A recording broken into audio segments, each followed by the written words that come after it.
আপনি কি জানেন ব্যাংক না থাকলেও একসময় হাজার কিলোমিটার দূরে টাকা পাঠানো যেত শুধুমাত্র কাগজের একটা টুকরো দিয়ে?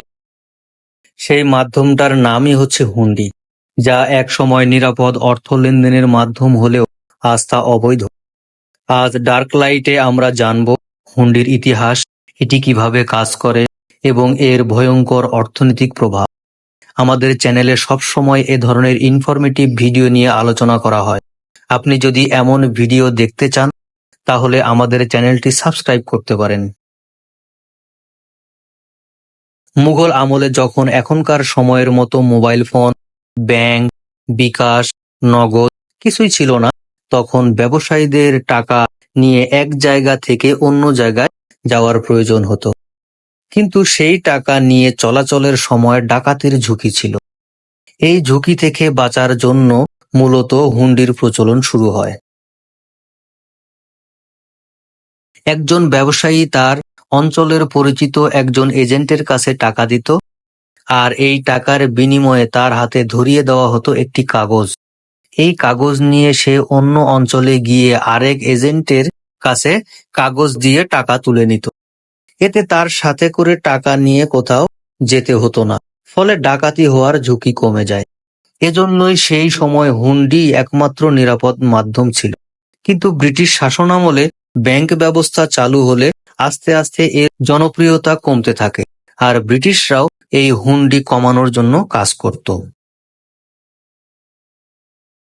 সেই মুঘল আমলের হুন্ডি এখনো অনেক দেশেই চালু রয়েছে, বিশেষ করে বাংলাদেশে। তবে এখন সবার হাতে হাতে মোবাইল ফোন, বিভিন্ন অ্যাপস থাকায় সিস্টেমের একটু পরিবর্তন হয়েছে। যেমন সৌদি কোনো প্রবাসী যদি বাংলাদেশে তার পরিবারের কাছে টাকা পাঠাতে চায়, সে সৌদি এজেন্টের কাছে গিয়ে রিয়েল দেয়, আর সেই এজেন্ট বাংলাদেশে থাকা তার এজেন্টকে ফোন করে এবং বাংলাদেশের এজেন্ট প্রবাসীর পরিবারকে টাকা দিয়ে আসে, কোনো রকম ব্যাংকিং মাধ্যম ছাড়াই। অর্থনীতিতে হুন্ডির প্রভাব জানার জন্য আগে আপনাকে জানতে হবে ব্যাংকের মাধ্যমে টাকা পাঠালে কিভাবে তা বাংলাদেশে আসে। যদি সৌদিতে কোনো ব্যাংকে রিয়েল দেওয়া হয় তাহলে সৌদি ব্যাংক রিয়াল রেখে বাংলাদেশের ব্যাংকে সমমূল্যের ডলার পাঠায়, আর বাংলাদেশের ব্যাংক ডলার রেখে প্রবাসীর পরিবারকে টাকা দেয়। সেই ডলার বাংলাদেশের রিজার্ভ হিসেবে জমা থাকে। কিন্তু হুন্ডির মাধ্যমে টাকা আসলে দেশের ডলারের রিজার্ভ বাড়ে না, সরকার কোনো ট্যাক্স পায় না, দেশের অর্থনীতির প্রবৃদ্ধি ক্ষতিগ্রস্ত হয়। যেহেতু অন্য কোনো দেশ থেকে কোনো পণ্য আমদানি করতে হলে আমাদের ডলারে মূল্য পরিশোধ করতে হয়, তাই ডলারের রিজার্ভ না থাকলে পুরো দেশের অর্থনীতি ধসে পড়ে।